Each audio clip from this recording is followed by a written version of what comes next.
Sean Salisbury here for Open Sports. Now, talking about this combine that's coming up for these college players and getting themselves ready for the draft.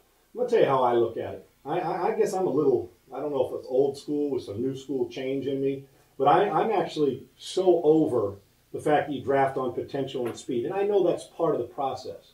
And I know that some of these scouts miss, a lot of them do, and general managers and these coaches who draft people miss badly. All the people are drafted ahead of Roethlisberger, but who would have known? Well, Pittsburgh Steelers did because their scouting department and because they do their due diligence, and that's exactly what you're supposed to do. And some, the truth is, some scouts aren't real good, okay? And some people don't know how to evaluate talent.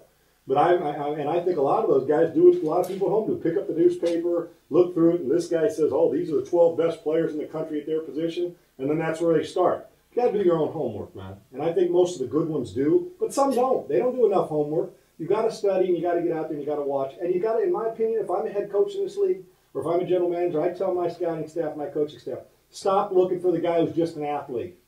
I want a football player who's an athlete. I like a football player first. Yes, I know if a guy runs a 4.29 instead of a 4.31, it's going to make him $5, $6, $7 extra million in the draft. I get that. But I've seen a whole lot of guys that are fast that can't play a lick of football. Okay, you give me a football player who's 4.5 or an athlete who's 4.4 but can't catch a cold when the ball hits him in the chest, then I'm going to take the guy who's a football player. Okay, not hoping that the guy turns out and can't hold on to the football and I can make him a player. Well, there are some projects like that. But if that's the case, get that guy in the 4th round.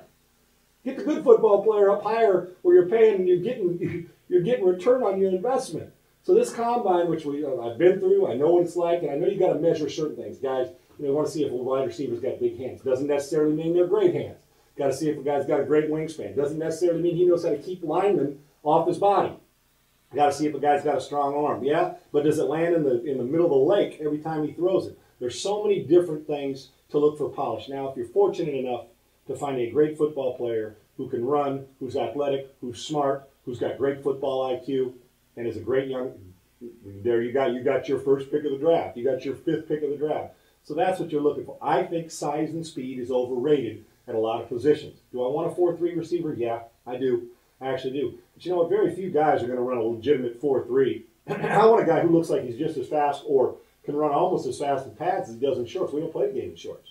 And I'm fascinated by, the guy ran 14. I have never, now I know that Dion and Bo Jackson and certain guys at the combine have been clocked, but I've never been on a team that has sat there and been around some speed demons. Herschel Walker was a world-class sprinter, okay? But I've never seen a guy clocked like that. I went to USC clocked with a hand clock at 4.3 or below, ever.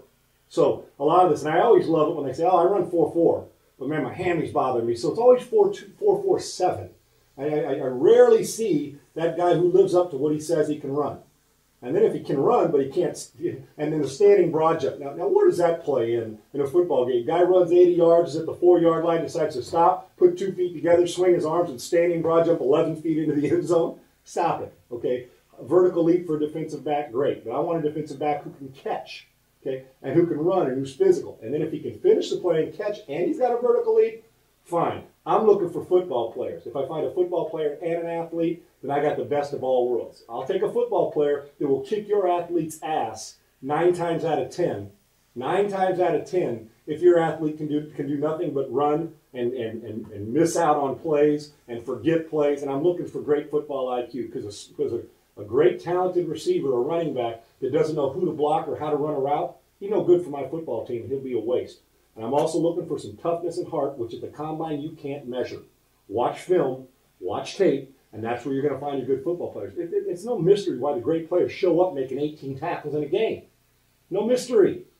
They show up. If we went by size and speed and all the tangible things, yeah, Bob Sanders is a stud. We would have drafted Bob Sanders. He would have said, come on, walk on camp. But somebody like Bill Polian, who's a smart general manager, watched on tape and said, Bob Sanders is a hell of a football player at 5'8", 206 pounds. Well, he's been the defensive MVP. Yeah, Dwight Freeney, not real big, but boy, he's speed, can rush the passer, understands technique and how to do it. Well, they got a Super Bowl ring to show for it. And that's Bill Polian, who's one of the best in the business. Gerard Mayo, Bill Belichick, Scott Pioli, New England. Well, you know what? Let's go get this kid. He has great instincts, great football player. There's taller guys, there's faster guys. What's Gerard Mayo do? Leads the team in tackles, is a rookie of the year on defense. So Football players. The great organizations find football players that are athletes, not athletes that you're trying to turn into a football player, unless he's a late round pick like an Antonio Gates, who's a guy who I don't know where he's going to end up, and all of a sudden he's a basketball player in college, turn him into the best tight end in football. Okay, but they didn't draft him in the first round, so you got to be judicious in who you're choosing.